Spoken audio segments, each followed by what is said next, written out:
अब स्टार्ट करते हैं। जो हमारी नेक्स्ट नॉर्मल फॉर्म है वो है BCNF, Boyce Codd normal form. जब बॉयज कॉड नॉर्मल फॉर्म की आप बात करते हैं तो यहाँ पर जैसा कि मैंने आपको बताया था कि हर नॉर्मल फॉर्म का पहला रूल जो होगा वो ये होगा कि वो अपने से पहली नॉर्मल फॉर्म में होनी चाहिए। लेकिन ये जो है BCNF ये आपका स्पेशल केस है थर्ड नॉर्मल फॉर्म का, इसीलिए इसको यहाँ बोला जाता है कि ये आपकी मोर स्ट्रिक्ट होती है दैन थर्ड नॉर्मल फॉर्म। और जैसे कि आपको अगर याद हो, हमने थर्ड नॉर्मल फॉर्म के अंदर एक कंडीशन चेक की थी ट्रांजिटिव डिपेंडेंसी के लिए, जब हम बात कर रहे थे कि जो लेफ्ट हैंड साइड है वो या तो ईदर कैंडिडेट की होनी चाहिए या सुपर की होनी चाहिए, और जो राइट हैंड साइड है हमारी वो प्राइम एट्रीब्यूट होनी चाहिए। जबकि जैसा कि हमने बोला कि ये उसका रिस्ट्रिक्ट फॉर्म है, तो यहाँ पे जो और वाली कंडीशन आपकी जो होगी वो रिमूव हो जाएगी। अब यहाँ पे आपको सिर्फ जो चेक करना रहेगा वो क्या करना होगा कि हर फंक्शनल डिपेंडेंसी के लिए जो उस फंक्शनल डिपेंडेंसी का लेफ्ट हैंड साइड है वो आपका या तो कैंडिडेट की होना चाहिए या फिर सुपर की होना चाहिए। यहाँ पे CK का मतलब है कैंडिडेट की और SK का मतलब है सुपर की। ठीक है, लेट्स टेक एन एग्जांपल। जैसे मैं एग्जांपल की बात करूं, यहाँ पे एक टेबल है जिस टेबल का नाम है स्टूडेंट। इसके अंदर आपको 4 एट्रीब्यूट्स दिए हुए हैं, स्टूडेंट की ID, स्टूडेंट का नेम, वोटर ID एंड उसकी एज।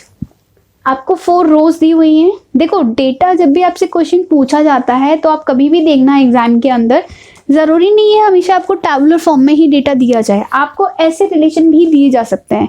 तो हमें इस डेटा से ये जो भी डेटा हमारे पास गिवन है इस पर्टिकुलर टेबल का, हमें इस डेटा से कोई रिलेशन नहीं होता। हमें जो मेन मतलब होता है वो मतलब होता है कि वो कौन सी टेबल है, उसके अंदर क्या एट्रीब्यूट्स हैं और उन एट्रीब्यूट्स की डिपेंडेंसी क्या है।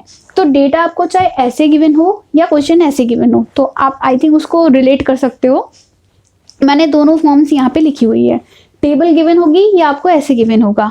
सेकंड चीज, इस क्वेश्चन के अंदर आपको ये गिवन है, जो हमने आप गिवन है बोल सकते हो, या यू कैन फाइंड आउट कि व्हाट इज अ कैंडिडेट की फॉर दिस पर्टिकुलर रिलेशन। इस रिलेशन के लिए हमारी जो कैंडिडेट कीज हैं वो क्या है, ये आपको क्वेश्चन में गिवन भी हो सकती है, हो सकता है ये आपको खुद आइडेंटिफाई भी करनी पड़े। आइडेंटिफाई कैसे कर सकते हैं वो मैं आपको पहले ही बता चुकी हूँ। लेट्स टॉक कि यहाँ पे जो कैंडिडेट की है वो है आपकी SID और वोटर ID, वो है आपकी SID एंड वोटर ID, और आपको कुछ फंक्शनल डिपेंडेंसीज गिवन है, जैसे कि SID tends to SNAME, SID tends to voter ID tends to age and voter ID tends to SID।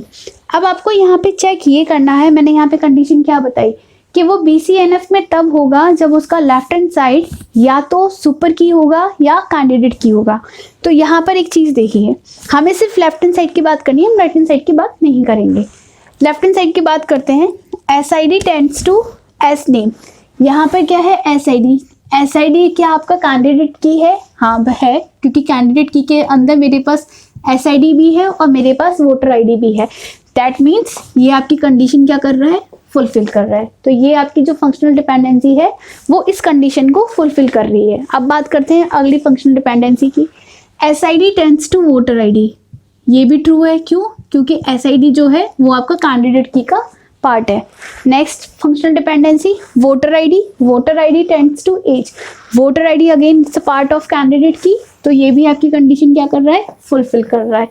And last one voter ID tends to SID, ये भी आपकी condition क्या कर रहा है, फुलफिल कर रहा है। ट्रांजिटिविटी के केस में मैंने आपको एक चीज बताई थी कि नॉन प्राइम से डिराइव नहीं होना चाहिए, बाकी कोई भी केस है वो आपका क्या होगा, ट्रू होगा। अगर आपको याद हो, मैंने एक मैट्रिक्स बनाई थी, prime attribute, non prime attribute, prime attribute, non prime attribute, जिसके अंदर ये हो रहा था सारे केसेस पॉसिबल थे सिवाय non prime attribute and non prime attribute के।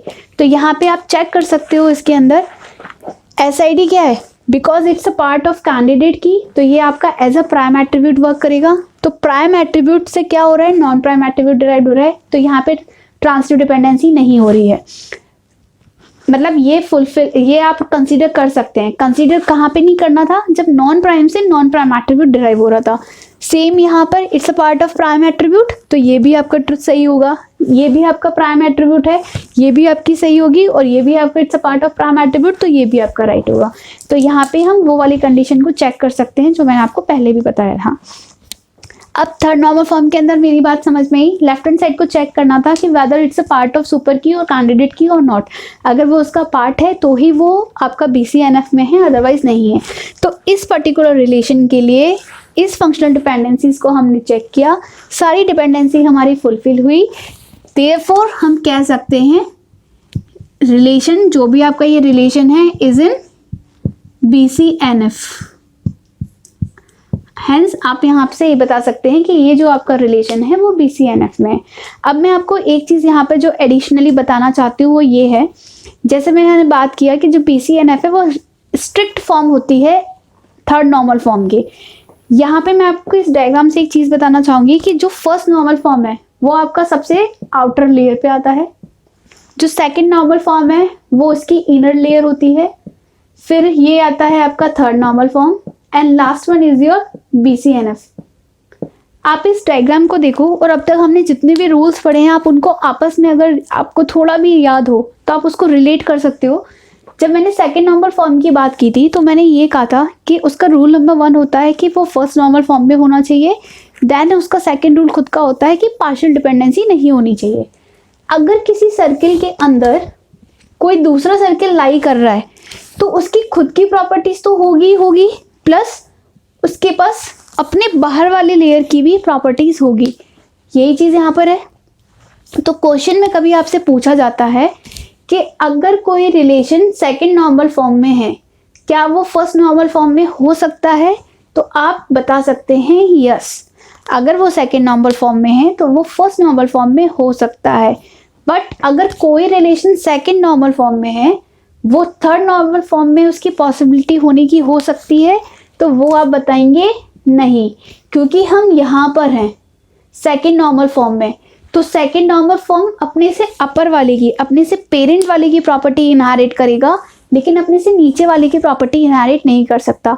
तो इसीलिए सेकंड नॉर्मल फॉर्म में अगर कोई भी रिलेशन है तो वो फर्स्ट नॉर्मल फॉर्म में तो डेफिनेटली होगा, लेकिन वो थर्ड नॉर्मल फॉर्म में कभी नहीं होगा। सेम यही अगर मैं बात करूं, आप थर्ड नॉर्मल फॉर्म में हैं, क्या वो particular relation second normal form या फर्स्ट नॉर्मल में होगा? डेफिनेटली होगा, क्योंकि उसके पेरेंट में क्या है, ऊपर वाली लेयर्स क्या है, second normal form and first normal form, तो वो उनकी प्रॉपर्टीज को इनहेरिट करेगा, वो डेफिनेटली। लेकिन थर्ड नॉर्मल फॉर्म क्या BCNF में है या नहीं, ये नहीं पॉसिबल है। क्यों? क्योंकि ये उसके बाद की लेयर है, वो अपने से ऊपर वाले की प्रॉपर्टीज को इनहेरिट करेगा, लेकिन नीचे वाले का वो नहीं कह सकता कि whether that particular relation is in third normal form, is in BCNF और नॉट।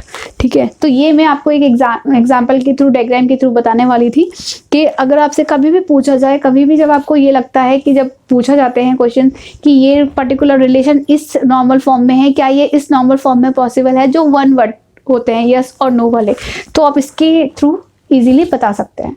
आई होप BCNF मैंने नॉर्मलाइजेशन कवर करा दिया, first normal form, second normal form, third normal form and finally BCNF। तो आपको ये सारी नॉर्मल फॉर्म्स क्लियर हो गई होंगी। इनकेस अगर आपको कोई डाउट होता है आप कमेंट करके वो चीज़ बता सकते हैं। Okay, thank you.